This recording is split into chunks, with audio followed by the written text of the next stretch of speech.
Selamat datang di Rumah Sakit Universitas Hasanuddin. Berikut cara yang tepat dalam menerapkan etika batuk. Pada saat batuk, jangan menggunakan telapak tangan atau tanpa penghalang. Selalu sediakan masker pada saat batuk dan gunakan masker tersebut pada saat Anda batuk atau bersin.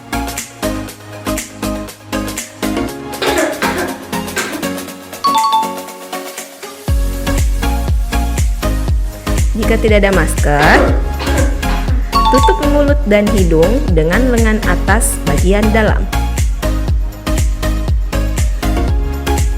Selain itu, kita juga dapat menggunakan tisu. Upayakan tisu menutup bagian hidung dan mulut pada saat batuk atau bersin. Jangan lupa membuang tisu yang sudah digunakan di tempat sampah. Selanjutnya, cuci tangan 6 langkah.